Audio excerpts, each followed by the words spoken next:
Hello, welcome back to the Infinity Stone podcast. I am your host, Matt. With me, as always, is Andy. And this week we are talking about X-Men Apocalypse. It's been a while. It's hard to figure out why we've taken so long to get around to this. Yeah, if you couldn't tell by my reaction, ennui, I think is the way you say that word. I think that generally sums it up. So let me just actually throw it to you. We usually do the what do you think of this movie to start with. But just let me ask the more pertinent question. Is this movie more stupid or boring? Yeah, it's a real tough battle. This is, movable object versus the irresistible force or whatever. But I think it's boring. I think boring was the winner. At least that's what I came away with this time. This is my second time watching it. I saw it in the theater, and I was like, this isn't very good. And I wasn't motivated to watch it again. I didn't buy it, even, like fill out a collection or anything like that. But I felt like coming out of a theater, maybe it was like summer and like you're happy with the air conditioning. It's just that you got to get out. That like I knew it was a bad movie when it was coming out, but I just didn't remember it being this dull. And this time it was it was a slog to get through because it's plenty stupid, but it's hard to care about anything. Yeah, and the problem is that no, I agree with you. It's way more boring than it is stupid. The problem is the stupid stuff in it isn't like the kind of stupid that, like, say, Venom is, where you can Mm-hmm. kind of laugh at it. It's just the kind of stupid that's like, okay, come on, like this doesn't make any sense. Yeah. Or like, why are you doing this? Why is this a part of this movie? So then the stupid stuff, it doesn't pull you out of the movie in a good way. It just kind of contributes to the fact that the movie's boring to begin with. Yeah. And then And like the big sequences, the big set pieces, the big action scenes, like most of them are just kind of blah. yeah, so we watched this in two parts, my Yeah. family and I. And it's like, okay, well, we got through all of the setup and the labor and all of this, and then we finally stopped right before the Weapon X sequence. In fact, Okay. originally I was gonna just like maybe watch that to the side and not let my youngest watch it, but then I was like, it's actually not as graphic. It's out of place and a little more violent than the rest of the movie, but not too bad. Aligned to some other Wolverine stuff that's been in other movies. And I'm like, well, at least from here on out, we're going to get to see superheroes doing superpowered things. The kids Yep. should at least be into that. No, man, that stuff is boring as shit too, man. Like just Yeah. boring throughout. And I think like the reputation of this film is that it's bad. Right. And there's not a lot of champions for this film. But I think a lot of it people were like picking on the dumb stuff, right? Like the easiest Yeah. target is, that they have like a Power Rangers villain, and like they're just laughing at the look of Apocalypse and how we take this great actor and completely eliminate his ability to emote. No, that's fair, but I really just don't think people emphasize enough about just how incredibly dull this is from beginning to end. Yeah. I mean, and the thing is, the dullness of it is it kind of hits you on a few levels. There is the level of it where you just have just not a lot that happens that's interesting.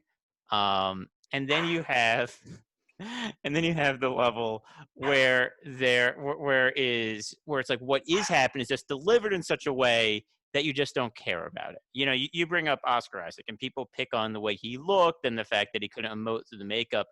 But then there's also the fact that he delivers every line in just this really boring monotone that just sucks the life out of every scene. So it's not even like he's trying to give a performance through this. It's like he just kind of succumbed to the fact that he wasn't going to be able to do it, and he just delivered lines like this. Like that's the way he talks in this movie, and it's like why there's nothing interesting about Apocalypse in this movie. And there's nothing interesting about like his fight scenes or anything he does. I mean, the whole reason the Four Horsemen are there is because, well, maybe you can get something, like something exciting from them, but I don't know. Yeah, it's weird, like the way they introduce different characters and stuff. Yeah, they have the Four Horsemen because that's Apocalypse's deal from the comics, Yeah. even though it makes no sense, from where they later would put Apocalypse. They name the character, Apocalypse. Well, hey, we know there's this thing called the Four Horsemen of the Apocalypse, but then they make him Egyptian, and it's like, well, why does he have the Christian things? And again, this is a flaw of the comics, so Right. can't fault the movie other than you could have corrected it, but they do it because that's a thing. But it also feels like you're just like putting in stuff to sell action figures, except that this franchise doesn't sell action figures because Marvel had no interest in doing that, and they had the action figure rights. So it's just Right. like, what are you doing? And I think like maybe they were trying to shy away from like the campier elements of like Apocalypse from the comics, from the cartoon, and that's why like Oscar Isaac is trying to give maybe a more in like a lower key one, and it's like that was a mistake. Like if you're gonna go like Power Ranger villain, go full Power Ranger villain. He should have been all like deep voice and third person everything, such Right. is the will of Apocalypse. Like, and instead, it's just like he's a walking snooze. Yeah, and you bring up a really good point here, which is, what they do in this movie is that they try to make it more serious. And I feel like one of the big pitfalls of this franchise, time and time again, is when they steer too much into the idea of making superheroes more serious. Because if you think about like all of the worst movies in this franchise and all of the worst moments in this franchise, it generally relies on when they choose to kind of go into the let's make superheroes super serious, and let's steer away from kind of the campier fun, like funner elements, the more colorful elements. We talked about it in the first X-Men movie when they came out in the like all black costumes, because it was you can't have colored costumes, which is then something they keep making jokes about. Even in this movie, they make jokes about the freaking costumes because they can't let go of the fact that color and costumes is somehow dumb. Ignore that for a moment. But but this franchise just keeps making this decision to steer away and in its worst impulses and into this more serious tone, and it just leads to movies like this where it's just drained of anything that matters, and it just kind of sits there flat. And it's just really boring. Like what's weird about this film is that in so many areas within it, it seems like they're willing to go for camp, right? Like look at the look of like Angel, with his blonde mullet, cage fighter, or like the kids at the mall. So like it seems like no, we're in the 80s now, and look at the 80s stuff, but they're still not really leaning into the fun elements, So they have ridiculous cage fighter Angel, but they decide to make him broody, and they try to play it seriously. It's like pick a lane, and like one lane it would probably lead to a bad movie either way, because the people behind making these films I don't believe are very talented filmmakers. But at least it wouldn't be so boring.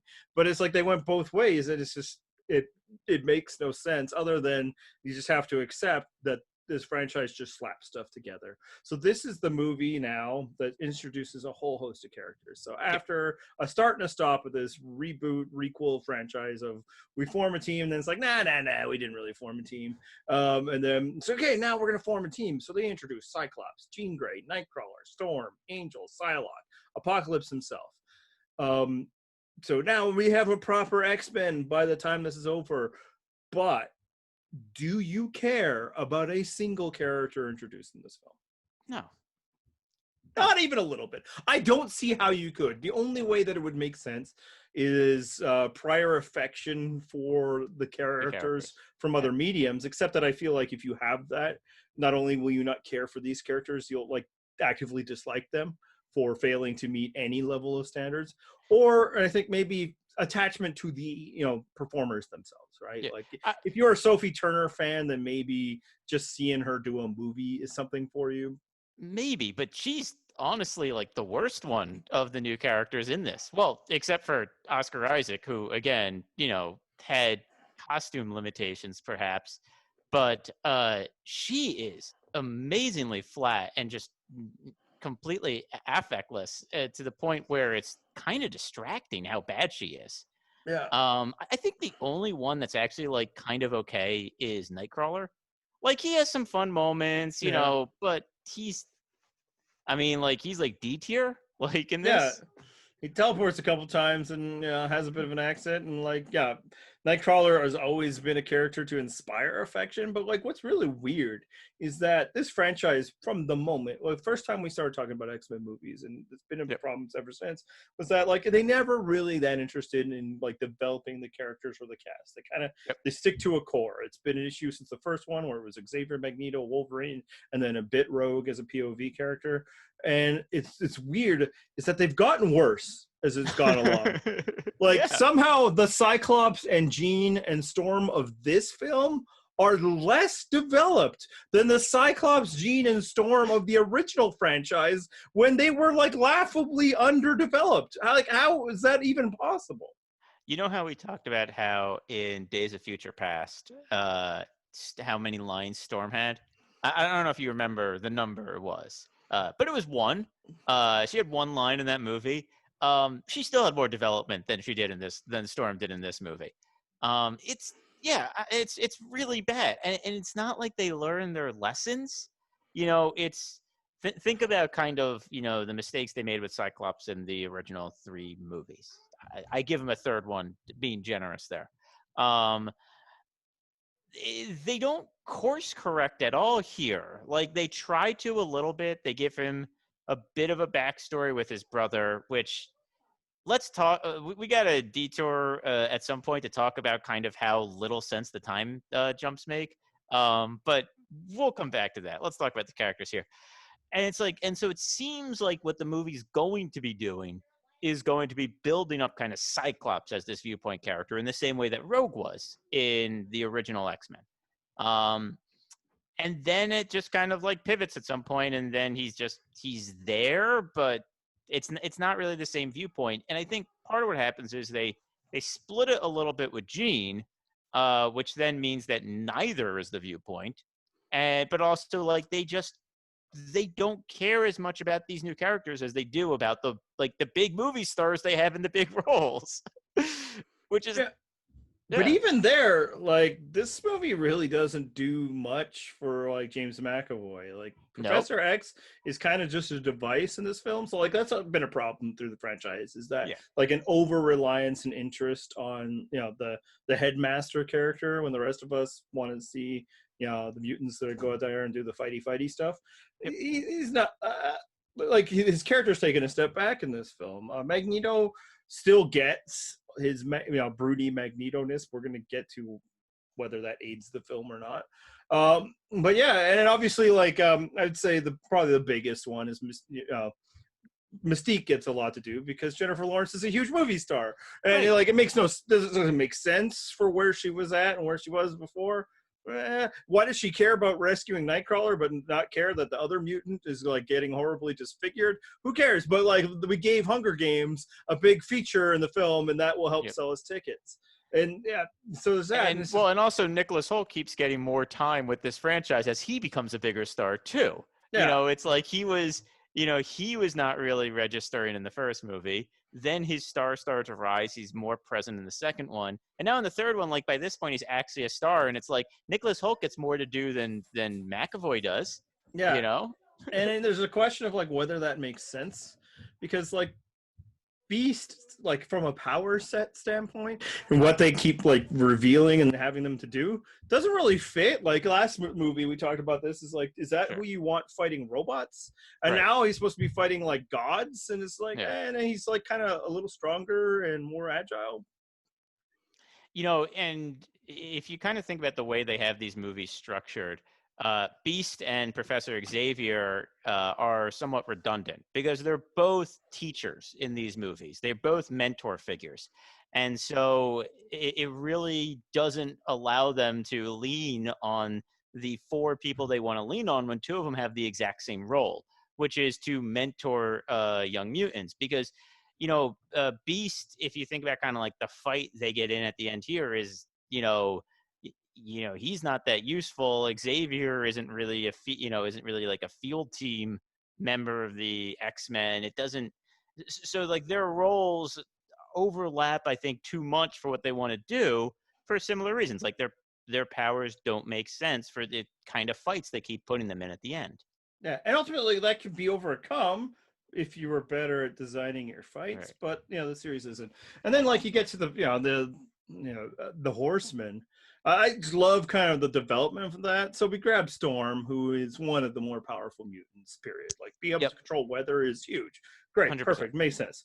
All right, Psylocke. Well, mental powers. Now, ultimately, they decide to go get another mental power person, and they mostly just make her like swordsy, person. Okay, and then just dude with wings. Like, what is that? And then Magneto, possibly more powerful than Apocalypse himself. And it's like, this is not the best balance. Like, is this one of those where, like, construct a 4 horsemen, you have $5, and they have to, like, different. And, like, Angel was the $1 amount. And obviously, like, they use Angel because Archangel is so famous. It's like, when in the original story, they made Archangel the most powerful of these mutants. Here, he's like, I'll throw some blades at you. Meanwhile, this guy can control all of metal and is tearing up cities. That gets to the stupid part. And that, again, the stupid part would be like just talking about it right now seems more fun.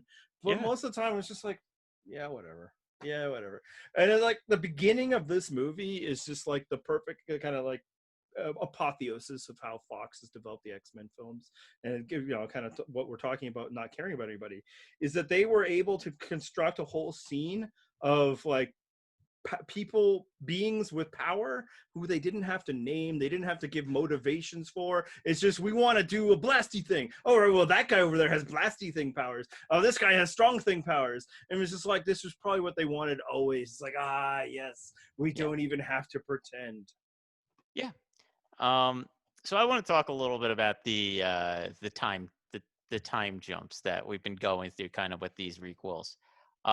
You talked a little bit about how like the 80s, seemed like it was going to be fun with like the hair and stuff like that. And I think in some ways, one of the mistakes of the requels is that they put all of the kind of like fun elements of the movies into the period costuming and the period references. So, you have Richard Nixon in one movie. You have the 80s hair in this movie. It's so like they kind of just jammed all the like fun of these movies into that costuming, which is the only reason that we are going through time and like one movie in each decade, because this timeline makes no goddamn sense at all. And it isn't even stupid. It's just like, I don't understand how this is supposed to work out, because you have Scott's brother who was in First Class, which by now is like 20 years ago, maybe 15, maybe we'll be generous and say 15, who of course looks the exact same age and now has a younger brother who looks like 5 years younger than he is, only is supposed to be like, again, 15 years younger than he is. And that makes no sense. Okay, just first of all. Then you have like the whole Moira McTaggart part where it's like, oh, she hasn't aged today. It's like, yes, because you realize that this timeline makes no sense that you're going on here. You could maybe like hand wave it away like, oh, of course Mystique doesn't age. She can change shapes. Or like, I don't know, Magneto is like at that point in life where, like maybe he would not age as much over 15 years. He wouldn't show it as much.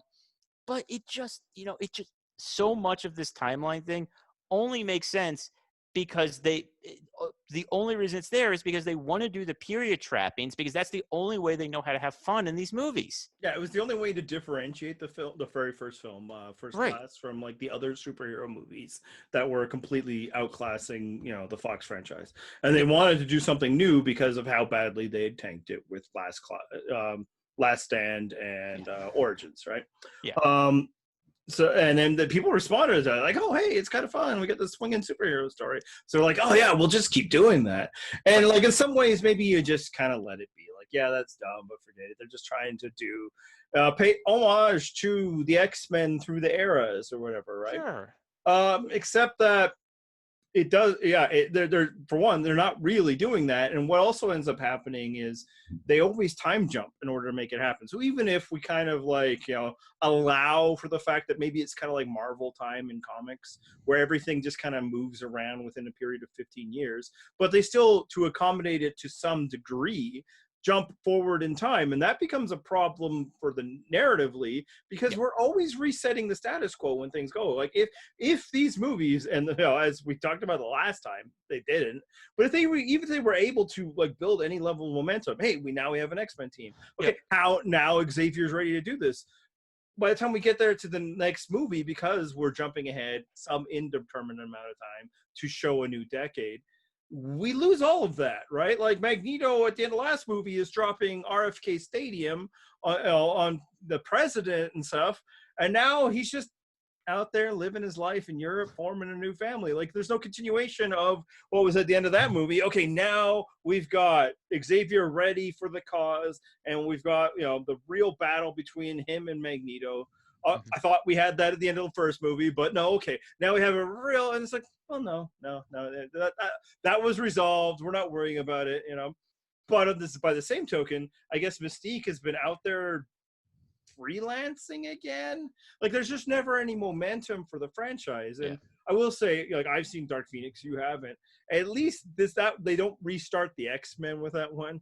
At least in Okay. that one, the X-Men team that we get at the end of this film are the X-Men at the beginning of that one. I mean, hey, that's something. Yeah. You know, they haven't done that in a while. You know, For this since half of the franchise, not at all. So at least yeah. there's that. So yeah, since X3.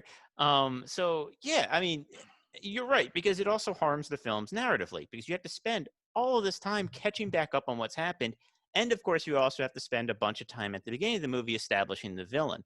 So for this movie, you have just so much setup, because you have to set up both who Apocalypse is, what he wants, though really they don't get to what he No, wants until we'll like get to the that in a end of the second. movie, like oh whatever. So but they do set up who he is, and I guess like he recruits people. Then you got to set up what Mystique's up to, what Magneto's up to, what Xavier's up to. So that's, you know, three different things, and by that point you're already like an hour into the movie and like nothing's freaking happened. Nothing. Oh God, it's so Just death. Like nothing's happened. hours set up. Now, yeah, now we're gonna introduce these new characters. Yep. Oh, here's the scene of Nightcrawler being introduced. Here's the Yep. scene of Cyclops. And yeah, total sidebar, but you know, pursuant to my interest. What an amazing understanding of the character of Scott Summers this movie has. Just this rebel without a cause, just wanting to go out there and, you know, go to the mall and carefree spirit. Nothing like that. Just really nails the essential Scott Summers. Yeah. Yeah. Yeah. Um, Yeah, and also, like, wasn't Havoc like some kind of like ne'er do well, and that like in the when he was first introduced, like because Yep. his powers made him dangerous, he was like locked up, and now he just had some suburban lifestyle with his parents and a little brother, and he, you know, I guess to wear like the, you know, the cool windbreakers, like forget the time jumps. You don't understand what you've already set up, and they don't. That's the answer. They do not. They do Right. not understand. They have not paid any attention because, and this cannot be stressed enough, they do not care. The people making this franchise do not give a shit about the characters, the movies, or its fans. Yep. And that it cannot be stressed enough, and we'll get into it a lot more if we deign to cover one more film in this franchise. Right. I mean, one thing I will say, so like Havoc, the one part of this movie that I found myself kind of interested in was we haven't seen Havoc in 2 movies, which in this universe is like 15 years at least. Technically, I could he actually was in Days of Futures Past. Oh, right, like really briefly Yeah, at the beginning. like a cameo. Yeah. Mystique frees him and some other. Right, that's right. You know, I could see him maturing and calming down and then being a mentor figure. Absolutely. And they and they start to spend some time. He like brings his brother to Xavier's. He's talking to Xavier like a peer. Like this is what you want of someone who has like graduated, right? You want them to be able to come back and be kind of more of a mentor figure. And then they kill him off. And it's like, you know, they finally got to. We didn't kill him off script like we did Banshee and all these others, but we got him. Yeah, exactly. So it's like I feel like they actually could have done something there, and they started to, and then just like lost interest halfway through. Yeah, and what's also interesting is like that, like we've instructed that's definitely the vibe they were going with, you know, you know, the trusted, but that's not the story of Havoc. It was, except that you guys decided to completely disband that group. So really, he was a young kid who, like, for a couple of crazy weeks was like learning a bit how to harness his powers, and then apparently, like, Xavier became like a drug fiend, and he was like shipped off to the Vietnam War. Like, I don't know when he developed that I know the guy you need to talk to, because in his world, Professor X was never a leader of the school or anything like that. Right. Yeah, again, I Right. guess Well, we I could just mean, assume it again, like 10 happened years once. have passed. Like maybe Yeah. it happened then, but you didn't do the work there. Yeah. So Yeah. So yeah, as we say, they spend a lot of like interminable amount of time like setting up that this character of Apocalypse with just like a completely undefined power set, which I will say, to be fair, kind of true to comics the accurate. comics there. Absolutely. When he was 100%. created, he was basically a shapeshifter and Reed Richards almost, and then suddenly he's like, godlike. So Shapeshifter who can somehow make other mutants stronger. I don't know. technology and stuff. Yeah, again, so like I'm not gonna like the character of Apocalypse makes very little sense. Period. But I challenge you. When did you watch this? Before we talked about it? Like last weekend? Yeah, like a week ago. Yeah. Yeah, and this was your second time watching it. Yeah. Same as so you. same as me. What the fuck was Apocalypse's plan? He wanted to destroy all human weapons, something like that. Like, and again, I'm somebody who in the past has been like, I'm fine. Fill in, just have it be megalomania, world domination. Cool. Right, yeah, Let's that's move fine. on. Let's That's get cool. to the point. Yeah. As long as you spend the time more interested in the heroes, then sure. And then there's certainly some of that, like he absorbed all of human history through invention that he would have no understanding of or anything like that. Right. He somehow has like technopathy, even though the last time he was alive, the height of technology was like slides and such. But cool. Like, he knows, and look, he views all of humanity and be like, nah, these people need to die. I get it. I mean, especially if he had hooked up the internet, but this is the 80s. Right. But if you want to just kill everybody, I would use the nuclear bombs, not just send them off. So it's like, okay, well, we've taken away their weapons. Again, I think it's world domination, but is it for mutant kind? Like I believe so. Like he doesn't ever really get into the strongest survive thing that was Apocalypse's thing, does he? A little bit. I feel like he kind of hints that like the wrong people are in charge. He says like you've abased yourself before them, something like that. Yeah, I guess I'm here to lead. That honestly, that line was probably better than anything in the movie. Yeah, but it's just like I'm not. And then like he suddenly like learns of Xavier, and now that's his plan. And I guess I should credit him for flexibility or something. Sure. He realizes like what? I mean, I probably shot my wad a little early with Wings guy here. I have somebody now who can control the very elements of the planet and everybody's minds. That's cool. But yeah, it's just like I don't really know what he was trying to accomplish other than general bad guy things. Right. That's a problem because they spent a lot of time on his journey, and it's like if it was going to be that generic, why not let me get to know the X-Men? Yeah. I mean, he maybe his plan was just to construct a really cool pyramid thing. It's possible. So we spent a lot of time with Magneto as well, and we get a comics accurate scene of him, not being unable to stop the death of his family at the hands of an unruly mob that happened in comics. Why is Magneto in this film? So I have an answer for you. The moment when Fassbender is Magneto is in the he's gonna get revenge, he's gonna kill all these people, and then Apocalypse steps out of the portal and Fassbender just says, "Who the fuck are you?" Great delivery, best line of the movie, and that's pretty much the exact reason why they can't ditch him, because he's like he's the one actor who can always deliver a good line.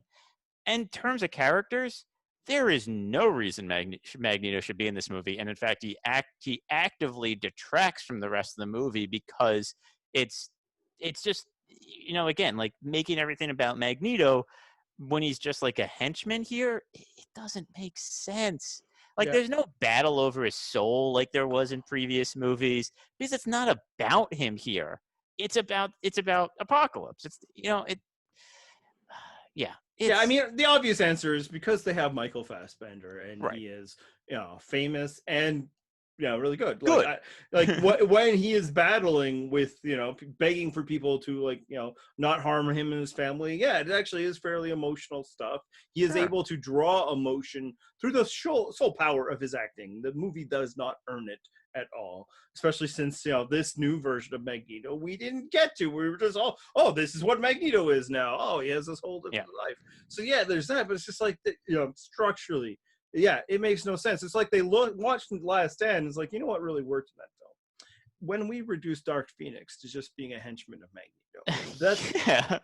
That's what they did here. It's just like, just find another movie, put him on the shelf for a bit, but or have him like running a different thing. Like, oh, okay, well, I don't care what Apocalypse is doing because I only care about mutants.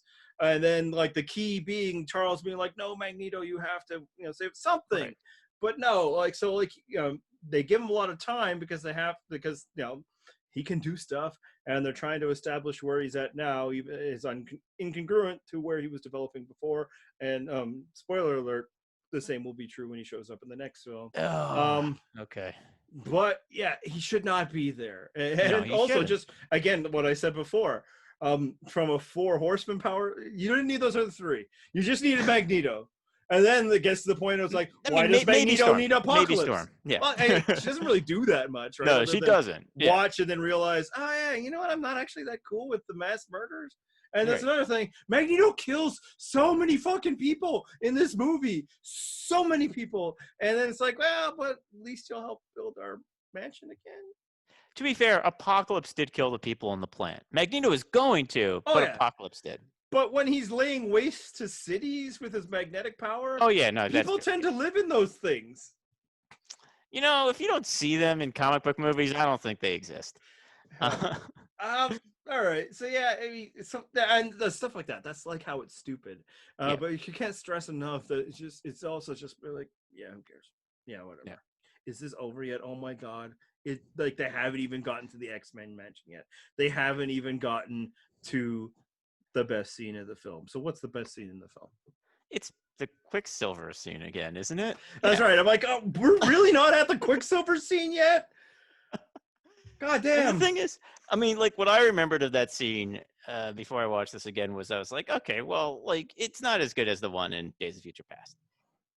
Which I think is true, but I think it's also trying to do something different. And I think it's trying to be a lot funnier. It's like the one moment where they're like, let's have some jokes. And it is very funny. Like, it's the exaggerated facial expressions, the dog, the way the pizza, the tab, the kid. Yeah, exactly. Like the way he's like always one step ahead of the spreading explosion. It's actually like, it's a lot of fun, and it's funny. Like there are good jokes in it. It's like the only time they tell good jokes in the movie. Such a great laugh time, and then it's like, oh, by the way, Havoc died. Like, fuck this movie, man. Right?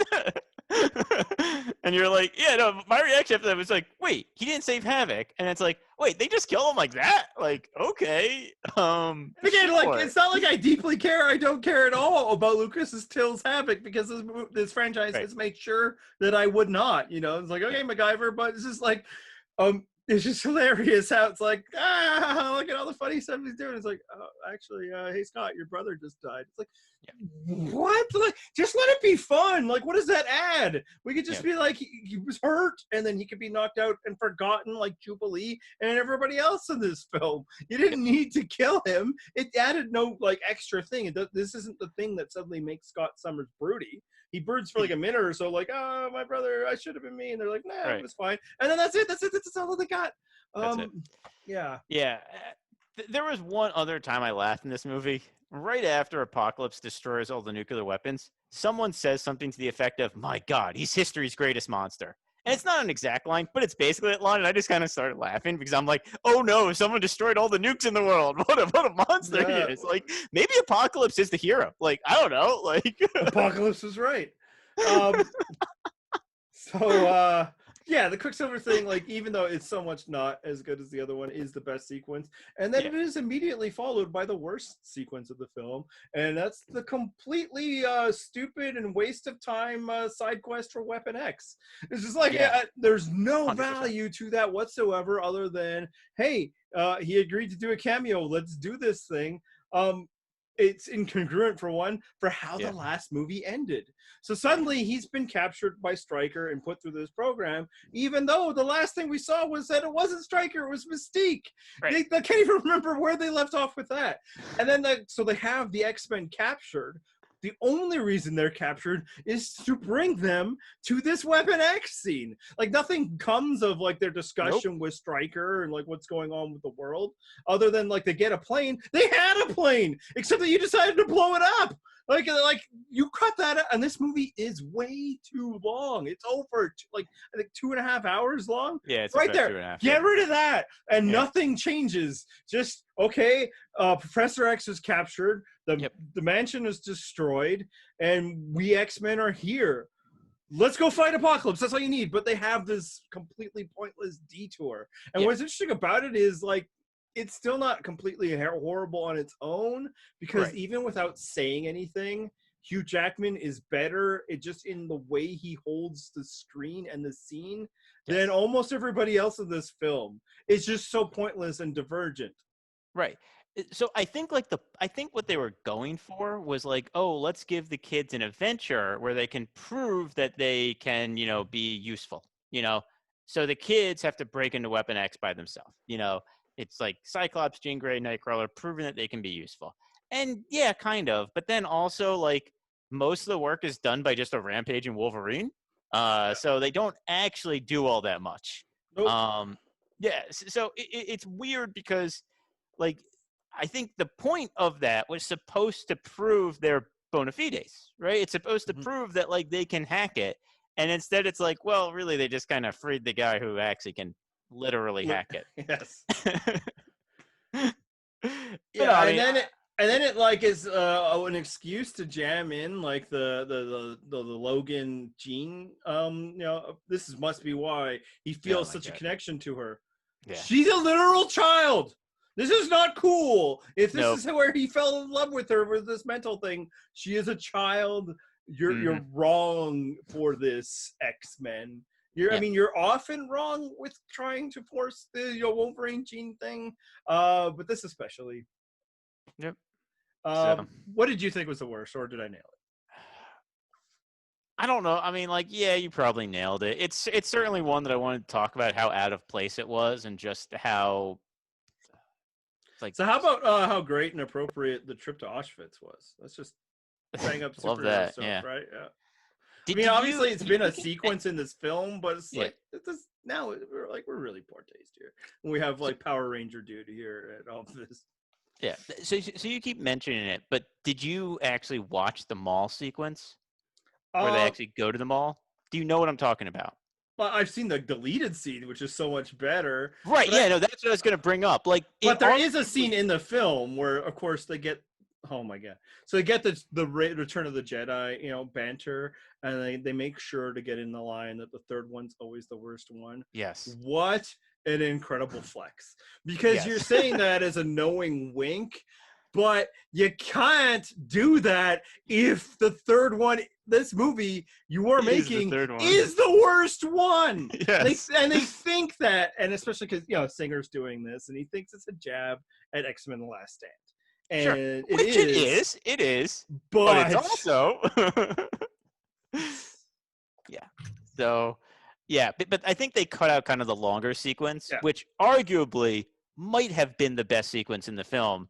If it had made the film, Well, right, if it had made the film, which just kind of and that's actually what they marketed the movie on.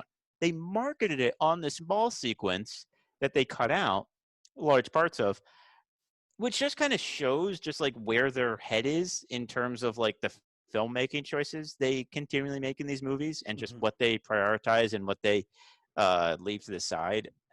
And just, so, we're talking about like worst sequence here. And the reason I brought that up was just because like the worst sequence is just like the bad choices they continue to make in terms of what they prioritize and what they want to spend time on.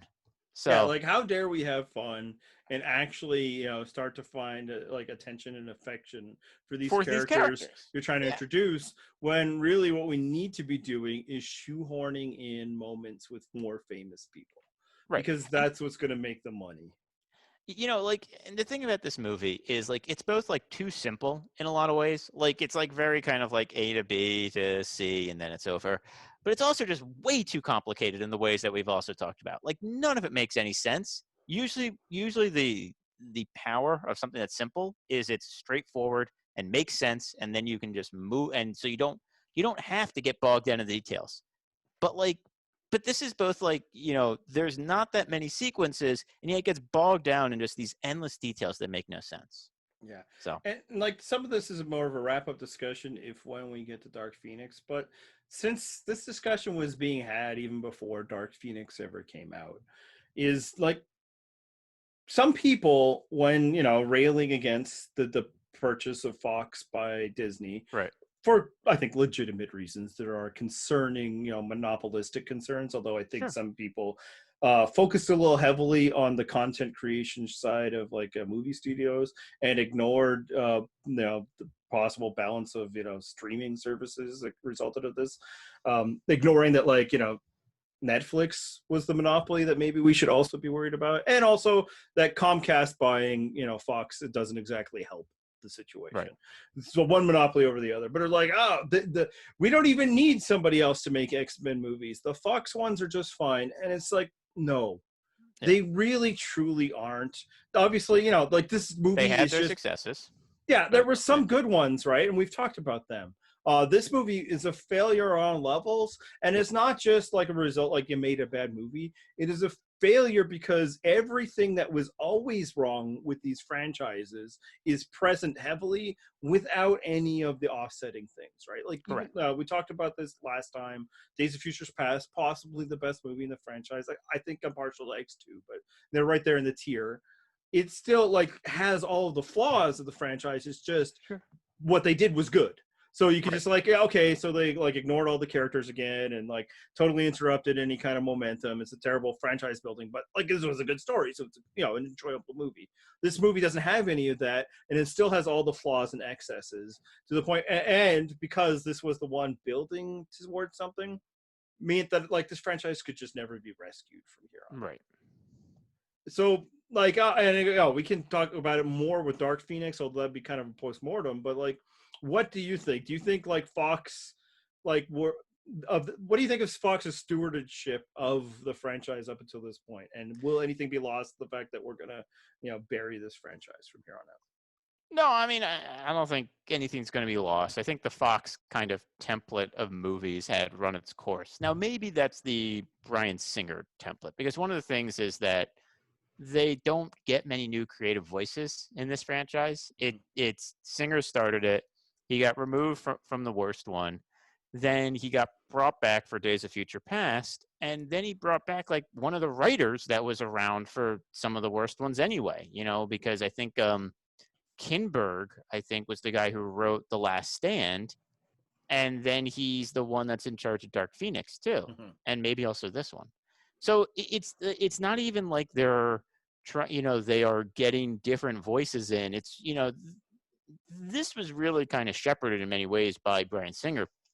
The Maybe some of the more interesting stuff is being done off to the side in the Fox franchise, and that's where I think you might lose something. Like you're not going to get a Deadpool in the MCU. No. I think whatever they do with the flagship X-Men is going to probably be more interesting than like 2/3 of the X-Men movies at minimum. Mm-hmm. Um, I don't know if it's going to reach the highs of the best ones. It might not. Though I'd say, it probably has a decent chance. But Yeah, like how many MCU movies in the modern era are worse than the best X-Men films? Like right. not a lot. There's maybe some, maybe Captain Marvel or something, but yeah, No, like the no, I mean, baseline of competence is about like Fox's highs. well, yeah, I mean, like the baseline of MCU competence is probably like just below the Yeah. best, the best ones. Um, like the mid tier stuff is probably around where we would put like Days of Future Past, or whatever.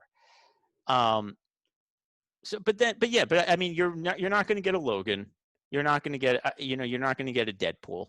Yeah. And that's kind of like the loss of losing Fox. I think you're going to get better, X-Men movies, better, team movies, which I'm interested in seeing because those are the ones that like I want those to be good.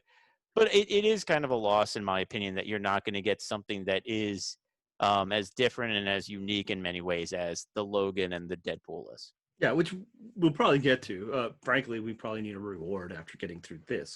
But the interesting thing about both of those is like they weren't really the direction that Fox wanted to go at all. So it's they weren't. hard to credit at all Fox. Like Deadpool especially is a labor of love by the creators itself, who they had to fight and basically to trick the studio into allowing them to make. So I don't feel like Fox should get any credit for Deadpool. They didn't want to make what Deadpool ended up being, and then once they have a chance to make it, you get Deadpool 2, which is already showing major flaws and such, which we can get to. Logan itself, again, was what Hugh Jackman was really fighting for after, like struggling his way through the Wolverine and like origins. And maybe like, part of being able to get that is like allowing himself to make, the foolish cameo in this film. Like the best two things about the last two movies were the Quicksilver scenes. Both Quicksilver only exists because Fox was being pissy. They were just like, we can use him, and we're going to try and stake a claim to him. So shove him in the movie. And it was just like, so it's none of it is based on like smart, like, executive decisions or storytelling. It's all just like fighting at the margins. And you're not wrong. Like Marvel doesn't allow for those happy accidents of like a Logan and a Deadpool because of the control. And I know some people complain about that, but like on balance, what we're talking about with the X-Men franchise, we're talking about 12 films and like what 4 are good. Like I'll take maybe the less high or adventures of the MCU versus like just just crap after crap after crap. It's like, oh wow, they stumbled into something good against their wishes in some cases. And what's important to remember, and you're there now, and this I think is more of a discussion for the next film. It's like I fucking love the X-Men, and I think what gets why they were able to succeed at all, even in the main franchise, the movies that we think are good, at some level, Days of Futures Past, X2, maybe even X-Men. I think it's less about Fox and their decisions and more about the fact that like, Wolverine is just a really good character and the idea of the X-Men is good and they just couldn't fuck it up enough. But give them time and they'd figure it out. So, like, and again, like, so Dark Phoenix will put a wrapper on this, but like people, I would read people before it even came out. It's like, we don't need Marvel to make X-Men movies. We have a franchise. And just watching this time, it's like, no, we desperately, I'm so happy. Like, again, maybe this is going to destroy the entertainment world for monopolistic reasons, but the one benefit I could take out of it is that, like, my favorite characters and all the superheroes were being fed to me in ways that were never quite satisfying. Even the times they were good, it was like, well, this is good in a different way, like an Elseworlds Tale or possibly. But this franchise has never really understood what was good about the X-Men and clearly don't care to. Yeah. And I will just add, the reason I brought up kind of Logan and Deadpool was not necessarily to credit Fox. Like you said, they are happy accidents. It's not like deliberate decisions, but it's more just like there is a sameness to MCU movies in terms of tone that allows for a higher level of baseline quality.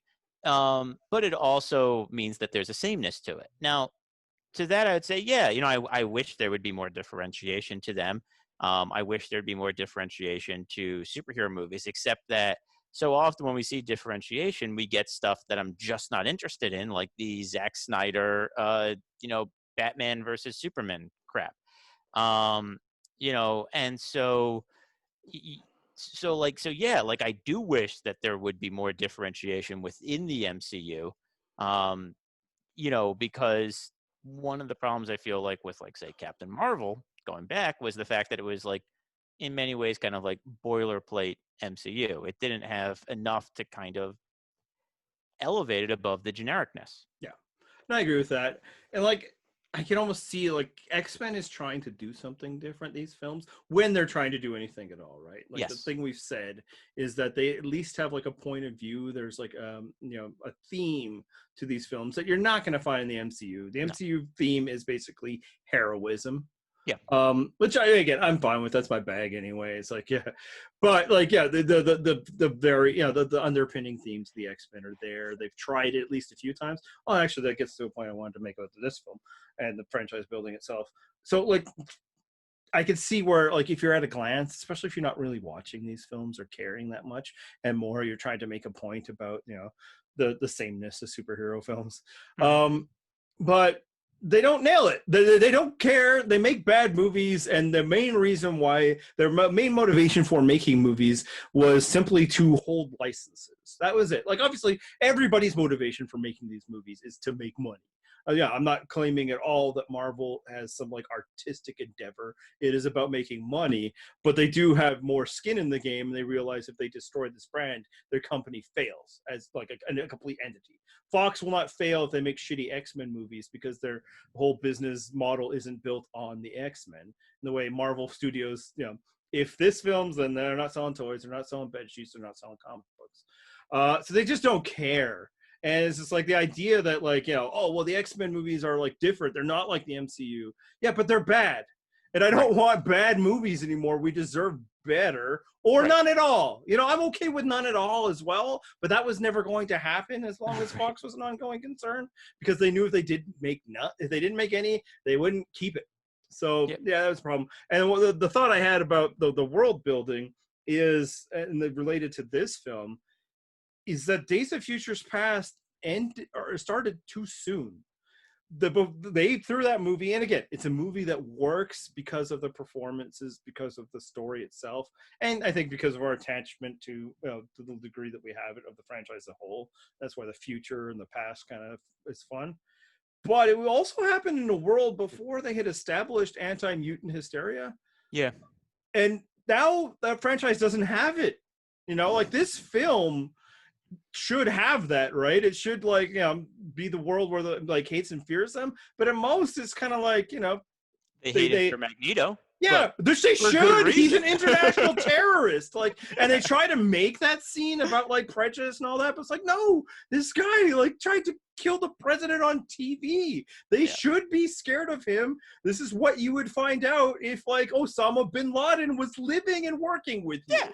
But in terms of like the main theme of X-Men of like the treatment of mutants, yeah, we get like some mutants captured in a bar. But again, like none of the hatred is there because they already did that in the earlier film before they'd ever established. And that's kind of a problem with this half of the franchise is Yeah. it's an older franchise, but they're starting new. So now this feels like, well, we've already done kind of the basics and trying to build a world. Now I just want to do some of the X-Men stuff, the checklist, right? Right. Days of Future Past, major storyline. Apocalypse, major villain. Age of Apocalypse was a major storyline. Derek Phoenix, let's finally get it right. And it's Weapon X, and it's just like all this checklist of things they always wanted to do, but without ever having built a world in which the progression of it makes sense. Yeah. Yeah. And I guess just kind of one final point, since we seem to be wrapping up the main talking points here. The other thing that I think this franchise is really tired with, that I think it did better when it started, was kind of the way powers are used. We talked about how in the first two movies, how like the powers were kind of both simple, but also just like straightforward, didn't need explanation. And because of that, they would just use them in a way that was usually kind of just like fun and easy to understand. At the end of this movie, how boring is that last fight against Apocalypse? Where it's just kind of people just like throwing, Magneto like throwing the metal at Apocalypse, like unending. It's basically just like, it's like the Simpsons joke about, instead of meep meep, they just did meep and then put it on repeat. That's like they took like the one shot of Magneto and then just put it on repeat a couple times and just re-showed it and pretended that it was different. They have like Cyclops firing the optic blast at a shell, and he's just standing there. Nothing's happening. Nothing is going on. And this drags out for a really long time. Like, we're talking worst sequence. Honestly, that's probably the worst sequence. And that's supposed to be the climactic sequence of the movie. Yeah, Like, they just have that going forever so they can do the astral plane fighting or whatever. great. Yeah, like how about the X-Men's brilliant plan here, which is how we stop this all-powerful being? We don't for the longest time, and Yep. then Jean Deus Ex Machina just gets powers to just blast him. Sure. And then it's like, Right. I know, and they think, oh no, we've artfully teased that by saying she's really powerful. It's like, that's nothing. That's nothing. You had nothing. And then it's just like, it's time for it to be over now. And Yep. now the next film, we're going to make her super powerful, and because that's always the story of Jean. Yeah, that's always the story that they do with Jean. So it's just, and so that, like, I feel like that last sequence sums up so much of where this kind of franchise has degraded over time. Where this last battle is just like, it's just people standing around making faces and doing nothing, and there's nothing interesting. There's nothing kinetic about it. There's nothing. It's like not even it's like not even movies. It's just like still shots of people, and it's nonsense. And so, like, you want to point to where this franchise went wrong. Like, that's the scene that I would show. Yeah, so I have two kids that are like, into superheroes and becoming more and more into X-Men. My oldest son and I have been reading it for years, Indoctrinating them. Yeah, and so now the younger son is now more interested because older brother stuff, right? He's not really, like, we've seen a bit of the cartoons. He started to watch these movies, and more he's just getting interested in the characters. They were also bored of this movie. Like even children are like, whatever, I don't care. Like, it should be easy enough to just mash the action figures together at the end, make Nightcrawler teleport a bit and all that, and this movie couldn't even reach that barrier. And maybe they would tell you, well, we're not trying to appeal to kids, but you're appealing to no one. There is no. I go on internet, places for superheroes. There is no great passionate group for the Fox X-Men franchise. Again, there's like Sophie Turner fans that might like share gifts or whatever, but nobody's like, oh, that's me. There's this franchise nobody cared about, and it will be for the best when it is left to the dustbins of history. Yeah. So let's leave this terrible movie behind. Unless you have something really important to say about it. No, I was saying let's end it there and maybe talk about ways X-Men could be better instead. Yeah, let's do it. I'm just saying, Empire is still the best. It's the most complex, the most sophisticated. Wasn't afraid to have a dark ending. Yeah, but come on, if it wasn't for the first one, you wouldn't have any of the rest of the movies. Well, at least we can all agree the third one's always the worst. And we're back, and we're going to be talking about our X-Pert recommendation this week. I think Andy probably has something Apocalypse related for us, maybe what he hinted at there with Age of Apocalypse. What do you got for us? Yeah, so the Age of Apocalypse was a series in the 90s, so you have not yet gotten to it. That imagines a world in which Xavier was not around to form the X-Men, and in his absence, Apocalypse takes over the world. And so it's this really, fun, like, alternate universe, but not quite, because it rewrites the reality that, was existing. And it places all the various X-Men characters in different roles. What would it be like for them if Xavier wasn't there? So Magneto, in his absence, forms the X-Men. The X-Men obviously are a little different because they're taking Magneto's personality versus Xavier's. Sure. Wolverine is now Weapon X, and he's never became a bit of a nicer person, and so it's all this kind of wildly imaginative where our characters are and the various influence. And what Marvel did at the time is, I don't know, they had like 24 X-Men titles at the moment. I think it was about 8, truthfully.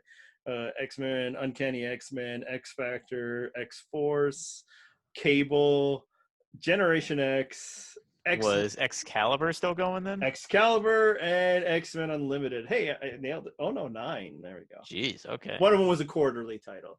All of them basically were canceled at the exact same moment. They stopped making their comics, and instead, for a 4-month period, replaced them with new titles, all Apocalypse themed. Because what happened was, through some time travel shenanigans, go back in the past, and Xavier is killed before he has a chance to form the X-Men. Basically, he and Magneto are there. The assassin is trying to kill Magneto, but instead kills Xavier. And because of all the things that Xavier's X-Men had done over the years to save reality, not happening, reality was overwritten. It's just so much fun. This is one of my favorite X-Men stories. I wonder how well it'll play if you haven't read a lot of X-Men, because obviously a lot of the fun in viewing alternate versions of a character is seeing the reinterpretation was different. But at the same time, because it's a brand new world from issue 1, I think you could start there, because it does maintain the energy of the X-Men, but it's from a different side. Now mutants aren't the oppressors, they're the oppressees. The ruling class of this world is Apocalypse and its mutants. But the X-Men still fight. So now they're more like superheroes as opposed to an opposed class. They're fighting against Apocalypse to save the world and humanity. And yeah, I mean, not every title within there, that's 9 of them, is essential or interesting, but like it all just has that fun energy from a period in time in comics, which, to be honest, not the strongest. So it was a nice kick in the butt for 90s X-Men. Suddenly, like, we're running out of all the extreme ideas. Let's just make it all glam and extreme. Cyclops with long hair and a ponytail working for Apocalypse, and Wolverine with no hand, and with Jean Grey. Lots of fun stuff. Okay. And so when they did the different kind, that you say there's like 8 different Apocalypse themed ongoings for the 4-month period. Are they like following the same general teams as the original would? So you get like a Wolverine Age of Apocalypse theme one. So his title becomes Weapon X, and it's just him and Jean trying to save Europe or something from the oncoming, because Apocalypse didn't take over Europe, and the oncoming his attempt to take them over. And what's working is that they discover early on to this story that this world that they are in should never be. Okay. And there's a way to undo it. So then there is kind of a narrative thrust that they can change this world and undo. And that carries over between like the different ones. Yeah. So a lot of them are working in concert with Magneto's vision to, rewrite the world, or, in Wolverine's case, work against that. So yeah, it isn't just like, 4 issues of living in a different world. It is like this world shouldn't be, and maybe we can save it all by undoing it. And so it's like all of the titles, so they all work towards the narrative, but it's also a thing where, like, if you just wanted to follow the main one, that would be the 2 X-Men stories, and then the book titles, and the others add a little bit of flavor here or there.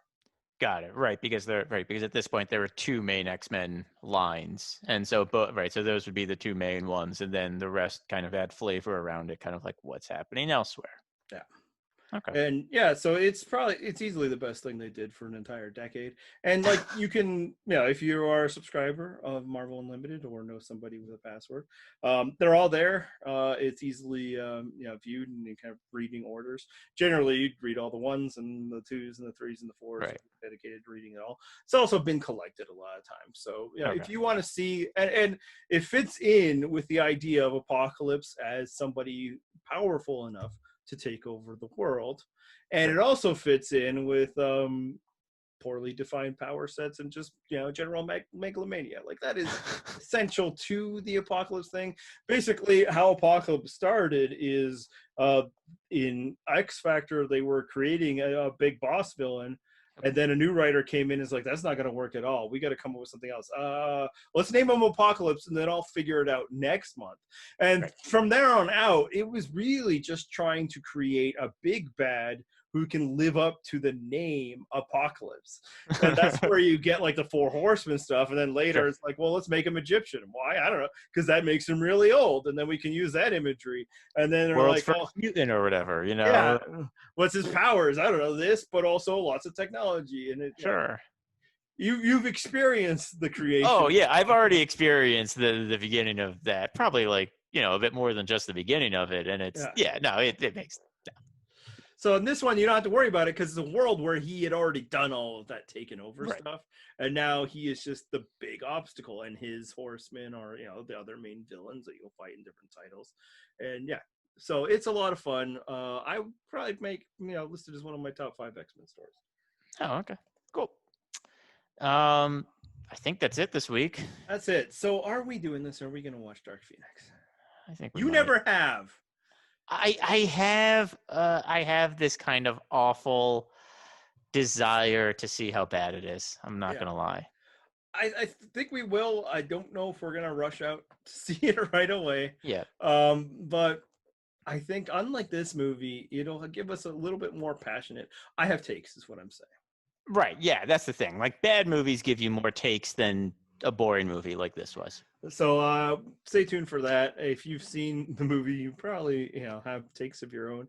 If not, I can't necessarily recommend that you do watch it, but tune in to listen to us talk about it and wrap up kind of the overall what did, and we talked about it about this time, but what did the main X-Men franchise accomplish, and how great a thing it is that it's dead.